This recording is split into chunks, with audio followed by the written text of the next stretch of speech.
ሰላም የገበያ ቢዝነስ ቤተሰቦቻችን እንደምን ቆይታችኋል? ዛሬ እጅግ ወሳኝና እያንዳንዳችንን የሚመለከት ጉዳይ ይዘላችሁ ቀርበናል። መቼም የዓለም የገንዘብ ድርጅት ወይም IMF ሲባል ብዙዎቻችን ቤታችንን እንደገባ ያልተጋበዘ እንግዳ አልፎ ተርፎም እንደ ጠላት የምንቆጥረው ጥቂት አይደለንም። ይኸው አሁን ደግሞ የኢትዮጵያን ኢኮኖሚ ሌላ መሪር ኪኒን ሊያስወጥ እንደሆነ የሚጠቁሙ መረጃዎች ወጥተዋል። ለዓመታት ኑሯችንን ደገፍ አድርጎት የነበረው የነዳጅ ድጎማ በዚህ ወር ሙሉ በሙሉ ይነሳል ተብሏል። የማዳበሪያ ድጎማም ቢሆን በቀጣይ ወራት ታሪክ ሆኖ ሊቀር እንደሆነና ብሔራዊ ባንክም ከወርቅ ንግድ እጁን እንዲያወጣ መታዘዙ ተሰምቷል። ለመሆኑ IMF በዝግ ከመንግስት ጋር ወሰናቸው የተባሉት እነዚህ ውሳኔዎች ምንድናቸው? በተለይ በዚህ ወር መጨረሻ ላይ ሙሉ በሙሉ ይነሳል የተባለው የነዳጅ ድጎማ እውን ከሆነ በትራንስፖርትና በሸቀጦች ዋጋ ላይ ምን አይነት ድንገተኛ ንዝረት ይፈጠር ይሆን? መንግስት የበጀት ጉድለቱን ለመምላት የሚወስደው ይህ እርምጃ የህዝቡን የዕለት ተዕለት የመግዛት አቅም ከግምት ውስጥ ያስገባ ነው ወይስ ሌላ የዋጋ ግሽበት አዙሪት ውስጥ ይከተናል የሚለውን ጉዳይ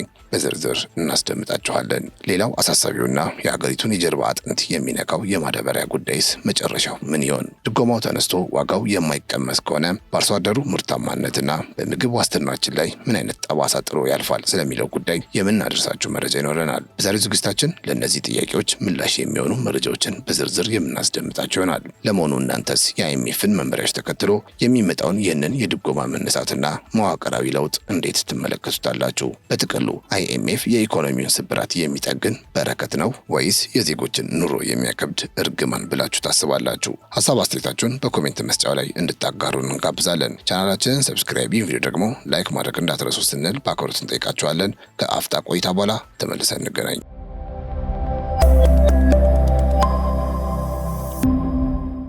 የፈረንጆቹ የካቲት 2026 የኢትዮጵያ ኢኮኖሚ ሌላ ትልቅ አጣብቂኝ ውስጥ የሚገባበት ወር ተብሎ ተዘግቷል። በዝግ በሮች በኩል የወጡ የIMF ሪፖርቶች እንደሚያሳዩት ሀገሪቱ ሀገር በቀል በሚል ስያሜ የጀመረችው የኢኮኖሚ ሽግግር አሁን መመለሻ ወደ ሌለውና ወደ ከፋው ምዕራፍ ሊሸጋገር ይችላል የሚሉ መረጃዎች መውጣት ጀምረዋል። መንግስትና የዓለም የገንዘብ ድርጅት IMF ባደረጉት የዝግ ስብሰባ የተወሰኑት ውሳኔዎች በሚሊዮኖች የሚቆጠሩ የኢትዮጵያውያን ኑሮን ይነካል ተብሎ ይጠበቃል። በእኛ አቆጣጠር በሐምሌ 2016 በይፋ የተጀመረውና የኢኮኖሚውን መዋቅር ከስር መሰረት የመለወጥ ዓላማ የሰነቀው ይህ የኢኮኖሚ ሪፎርም ማሻሻያ ፕሮግራም ዛሬ ላይ የባለሙያዎችን ስጋትና የህዝቡን ጭንቀት ከፍ ያደረገው ይገኛል። ለኢኮኖሚው ፎስ የተባለው ኪኒን ለመዋጥ እጅግ እየመረረ መጥቷል። የዓለም የገንዘብ ድርጅት IMF ከኢትዮጵያ መንግስት ከፍተኛ የኢኮኖሚ ባለስልጣናት ጋር በዝግ ባደረገው ጥልቅ ግምገማ በሐምሌ 2016 የተጀመረው የኢኮኖሚ ማሻሻያ አፈጻጸም ላይ ውይይት አድርጓል። በዚህ ውይይት ላይ በዋነኝነት የተነሳው የነዳጅ ድጎማ ጉዳይ ሲሆን መንግስት ቀደም ብሎ በገባው ውል መሰረት በዚህ ወር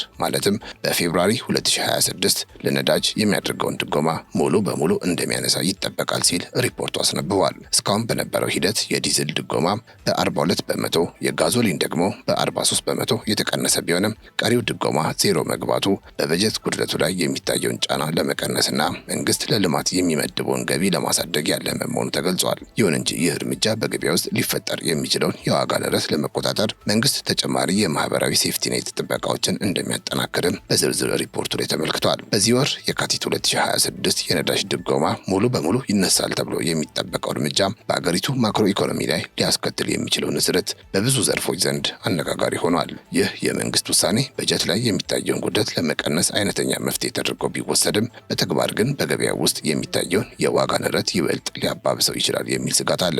የድጎማው መነሳት በተለይም በትራንስፖርትና በምርት ስርጭት ላይ የሚያሳርፈው ጫና ዜጎች በሚያገኟቸው መሰረታዊ አገልግሎቶች ዋጋ ላይ ያልተጠበቀ ጭማሪ ሊያመጣ እንደሚችል ይገመታል። ከዓለም አቀፉ የገንዘብ ድርጅት IMF ጋር የተደረገው ይህ ስምምነት እንደ መራራ ኪኒን ሊታይ ይችላል። ይህም ማለት በአጭር ጊዜ ውስጥ በህዝቡ ላይ የኑሮ ጫና ቢፈጥርም በረጅም ጊዜ ግን የኢኮኖሚን መዛባት ያክማል የሚል እምነት በመንግስት በኩል አለ። ይሁን እንጂ የባለሙያዎች ስጋት የሚመነጨው ይህ ሽግግር ከህዝቡ የመሸከም አቅም ጋር ምን ያህል ተመጣጣኝ ነው ከሚለው ነጥብ ላይ ነው። የድጎማው መነሳት ከብር የመግዛት አቅም መዳከም ጋር ተዳምሮ በዝቅተኛ የገቢ ደረጃ ላይ የሚገኙ ዜጎችን ህይወት ወደ ከፋ ደረጃ ሊገፋው ይችላል የሚለው መላምት በስፋት እየተሰማ ይገኛል። በመረጃዎች እንደሚታየው በምንዛሬ ለውጡ ምክንያት የደረሰው የ208 ቢሊዮን ብር ኪሳራ ኪሳራ መንግስት ድጎማውን በፍጥነት እንዲያነሳ ካስገደዱት ምክንያቶች አንዱ ሊሆን እንደሚችል ተገምቷል። ይህንን ከፍተኛ ኪሳራ በመንግስት ካፒታል ለመሸፈን መሞከር ሌላ የዋጋ ግሽበት ሊወልድ ስለሚችል ድጎማውን በማንሳት ወጪውን ለተጠቃሚው ማካፈል የተመረጠ አማራጭ ተደርጎ ተወስዷል። ሆኖም ይህ አካሄድ በኢንዱስትሪ ዘርፍ ላይ የሚያሳድረው ተጽዕኖ የምርቶችን ተወዳዳሪነት በመቀነስ ለውጭ ኢንቨስትመንት የሚሰጠውን ማበረታቻ ሊያዳክመው ይችላል ተብሎ ይታሰባል። የነዳጅ ዋጋ ጭማሪው በቀጥታ ወደ ግብርናው ዘርፍ ሊጋባ እንደሚችል የሚገምቱት ባለሙያዎች ይህም የምግብ ዋስትና ላይ የራሱን ጥላ ሊያጠላ እንደሚችል ያስጠነቅቃሉ። ማዳበሪያና ሌሎች ግብዓቶች ከድጎማ እንዲወጡ በሚደረግበት በዚህ ወቅት የነዳጅ ጭማሪው በአርሶ አደሩ ላይ የሚፈጥረው ጫና የምርት አቅርቦትን ሊቀንስ ይችላል የሚል ስጋት አለ።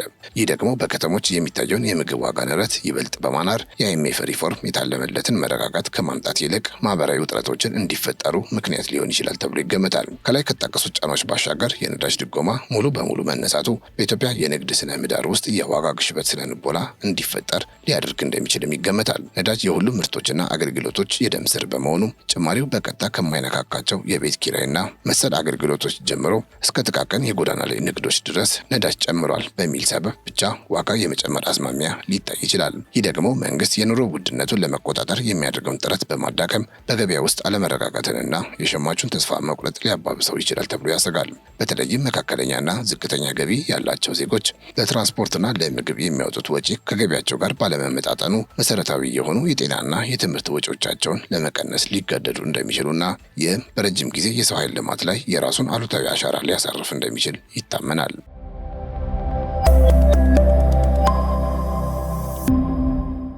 ሌላው በሪፖርቱ የተካተተና አሳሳቢ ጉዳይ ደግሞ የማዳበሪያ ጉዳይ ነው። ለማዳበሪያ የሚደረገው ድጎማ ቀስ በቀስ እንዲነሳ የቀረበው የፖሊሲ አቅጣጫ የመንግስትን የውጭ ምንዛሬ ጫና ለመቀነስ የታለመ ነው። ማዳበሪያ በከፍተኛ የውጭ ምንዛሬ የሚገባ በመሆኑ መንግስት የሚሰጠውን ድጎማ በጊዜ ሂደት ማንሳቱ የበጀት ጉድለቱን ሊያቃልለት እንደሚችል ይታመናል። ይሁን እንጂ የዚህ ውሳኔ ትልቁ ስጋት በአርሶ አደሩ የመግዛት አቅም ላይ የሚፈጥረው ጫና ነው። ማዳበሪያ ከድጎማ ውጪ በገበያ ዋጋ እንዲሸጥ ከተደረገ የምርት ወጪን በከፍተኛ ሁኔታ ሊያሳድገውና ይህም በሰብል ዋጋ ላይ ከፍተኛ ተጽዕኖ ሊኖር ይችላል ተብሎ ይገመታል። ባለሙያዎች እንደሚመክሩት ድጎማ በሚነሳበት ወቅት አርሶ አደሩ ምርቱን በተሻለ ዋጋ የሚሸጥበት የገበያ ትስስር ካልተፈጠረለት የግብርና ምርታማነት ላይ አሉታዊ ጥላ ሊያሳርፍ ስለሚችል ከፍተኛ የፖሊሲ ጥንቃቄ ያስፈልገዋል። ከዚህም ባለፈ የማዳበሪያ ድጎማን የማንሳት እርምጃ ከሀገሪቱ የምግብ ዋስትናና ከኢንዱስትሪ ግብዓት አቅርቦት ጋር ቀጥተኛ ትስስር እንዳለው ይገመታል። ድጎማ በሚነሳበት ወቅት የአቅርቦት እጥረት ወይም የዋጋ ንረት ከተከሰተ አርሶ አደሩ ማዳበሪያን የመጠቀም መጠኑ ሊቀንስ ስለሚችል ይህም በሄክታር የሚገኘው ምርት በማሳነስ ለአጠቃላይ የምርት እጥረት መንስኤ ሊሆን ይችላል የሚል ስጋት አለ። ይህ የምርት መቀነስ ደግሞ በከተሞች የሚታየውን የምግብ ዋጋ ግሽበት ይበልጥ ሊያባብሰውና የኑሮ ውድነቱን ጫና ወደ ከፋ ደረጃ ሊያሸጋግረው እንደሚችል ይታመናል። መንግስት ይህንን ክፍተት ለመሙላት የግል ዘርፉ በማዳበሪያ ግዥና ስርጭት ላይ በስፋት እንዲሳተፍ ፍቃድ መስጠቱ እንደ አማራጭ ቢታይም ለግሉ ዘርፍ ትርፋማነት ላይ ብቻ ትኩረት ካደረገ ግን ዋጋው አነስተኛ ለሆኑ አርሶ አደሮች የማይቀመስ ሊሆን ይችላል። በመሆኑም የድጎማው መነሳት በግብርና ምርታማነት ላይ አሉታዊ ተጽዕኖ እንዳያሳድር መንግስት የብድር አቅርቦቱን ማመቻቸትና አርሶ አደሩ ዘመናዊ ቴክኖሎጂዎችን እንዲጠቀም የሚያግዙ ሌሎች ማበረታቻዎችን ሊያዘጋጅ ይችላል ተብሎ ይጠበቃል። ከዚሁ ጋር ተያይዘውም ብሔራዊ ባንክ በኢኮኖሚ ውስጥ ያለውን ሚና ይበልጥ ግልጽ ለማድረግ የታለሙ አዲስ ውሳኔዎች የተላለፉ ሲሆን በተለይም ባንኩ እያካሄደው ካለው የወርቅ ግዥና ንግድ ቀስ በቀስ ወጥቶ ዘርፉን ለግል ባንኮች እንዲያስረክብ ስምምነት ላይ ተደርሷል። ብሔራዊ ባንክ ወርቅን ከዓለም አቀፍ ዋጋ በላይ በሆነ መጠን እየገዛ በመሆኑ የደረሰበትን የሂሳብ ኪሳራ ለማስተካከል ይህ እርምጃ ወሳኝ እንደሆነ በአይኤምኤፍ ተመላክቷል። በተጨማሪም የባንክ ዘርፉን ለውጭ ኢንቨስተሮች ክፍት ለማድረግና የሀገር ውስጥ ባንኮችን ካፒታል ወደ 5 ቢሊዮን ብር ለማሳደግ የተያዘው እቅድ መስፈርቱን ማሟላት ለማይችሉ አነስተኛ ባንኮች ውህደት ወይም መርጅ ወሳኝ መመሪያ እንደሚዘጋጅላቸው ታውቋል። እነዚህ ውሳኔዎች የሀገሪቱን የፋይናንስ መዋቅር ይበልጥ ተወዳዳሪና ግልጽ ያደርጋሉ ተብሎ ቢታመንም በሽግግሩ ሂደት ግን የሚታየውን የውጭ ዕዳ ጫናና የዋጋ ግሽበትን ለማረጋጋት ግን ተጨማሪ የፖሊሲ ጥንቃቄዎች እንደሚያስፈልጉ ይገለጻል።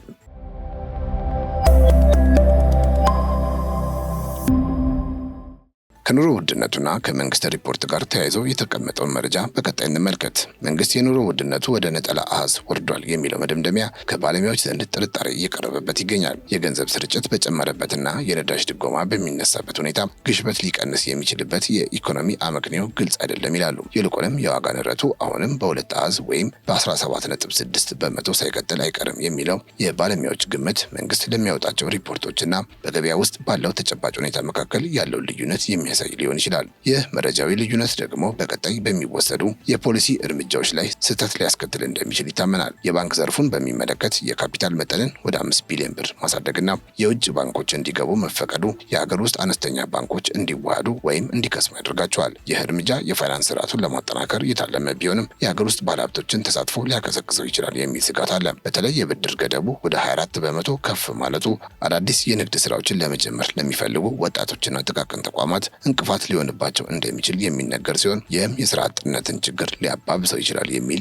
ግምት አላቸው። ሌላው መንግስት ከአይኤምኤፍ ጋር በገባው ስምምነት መሰረት የኤሌክትሪክ ታሪፍ በየ3 ወሩ እንዲጨምር የተወሰነው ውሳኔ የኃይል ዘርፉን ራሱን እንዲችል ለማድረግ የታለመ መዋቅራዊ ለውጥ ነው። ባለሙያዎች እንደሚጠቁሙት የኢትዮጵያ ኤሌክትሪክ ኃይል አገልግሎቱን ከሚያመርትበት ወጪ በታች ሲሸጥ በመቆየቱ ለከፍተኛ ዕዳና ለጥገና በጀት እጥረት ተጋልጦ ቆይቷል። አዲሱ መርሃ ግብር በሚቀጥሉት 2 ዓመታት ውስጥ ታሪፉን ደረጃ በደረጃ ከፍ በማድረግ አገልግሎቱን ሙሉ በሙሉ ከድጎማ ነፃ ለማድረግ ያለመ ነው። ይህ እርምጃ የኃይል ተቋማት አዳዲስ ፕሮጀክቶችን በራሳቸው ገቢ እንዲያስፈጽሙና የአገልግሎት ጥራትን እንዲያሻሽሉ እድል ቢሰጥም በሌላ በኩል ግን አምራች ኢንዱስትሪዎችና አነስተኛ የንግድ ተቋማት ላይ የወጪ ጫና ሊፈጥር ስለሚችል ይህም በምርት ዋጋ ላይ ይሆናል የሚባል መጠነኛ ጭማሪ ሊያስከትል እንደሚችል ይገመታል። ለማጠቃለል ያህል የካቲት 2026 ለኢትዮጵያ ኢኮኖሚ ትልቅ የለውጥ ምዕራፍ ሊሆን እንደሚችል ይገመታል። የነዳጅ ድጎማው መነሳትና ተያያዥ እርምጃዎች የሀገሪቱን የገቢ ምንጭ ቢያሳድጉም በዜጎች ኑሮ ላይ የሚፈጥሩት ጫና ግን እጅግ አሳሳቢ ሆነው ቀጥሏል። መንግስት እነዚህን ጫናዎች ለማቃለል የሚያስችል ተጨማሪ ማህበራዊ ከለላ ወይም ሴፍቲኔት ካላዘጋጀ የአይኤምኤፍ መዋቅራዊ ሽግግር በሀገሪቱ የኢኮኖሚ መረጋጋት ላይ አዳዲስ ፈተናዎችን ሊደቅን እንደሚችል ይገመታል። የወደፊቱ ጉዞ ስኬታማነት የሚወሰነው እርምጃዎቹ ከህዝቡ ተጨባጭ አቅም ጋር በሚታረቁበት መንገድ ላይ መሆን አለበት።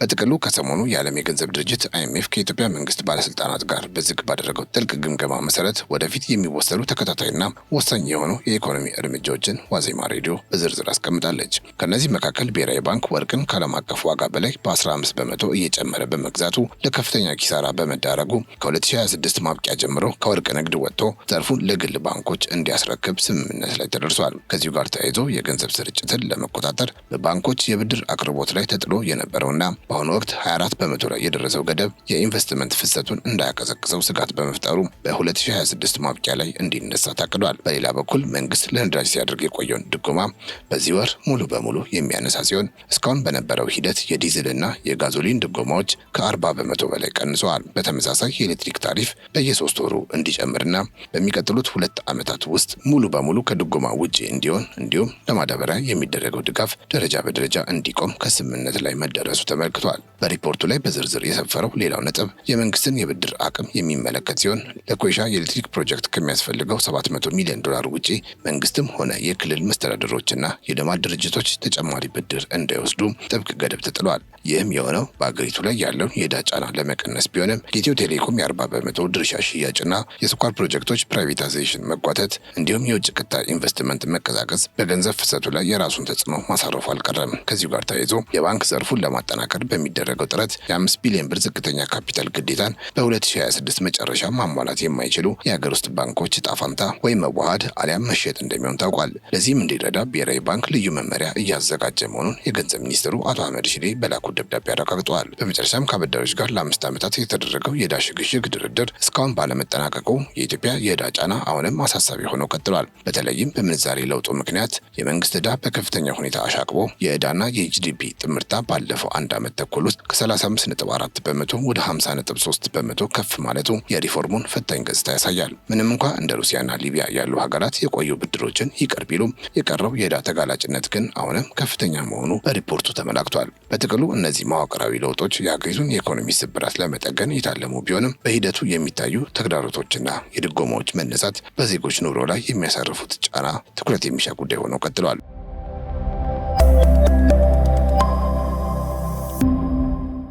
የተከበራችሁ የገበያ ቢዝነስ ቤተሰቦቻችን በዛሬው ዝግጅታችን የአይኤምኤፍን ጥልቅ ግምገማ መሰረት በማድረግ ያደረስናችሁ የኢኮኖሚ መረጃ ትንታኔ ይህንን ይመስል ነበር። አብራችሁን ስለነበራችሁ እጅግ እናመሰግናለን። ቻናላችንን ሰብስክራይብ፣ ይህን ቪዲዮ ላይክ ማድረጋችሁ እንዳትረሱ ስንል በአክብሮት እንጠይቃችኋለን። በያላችሁበት ሰላም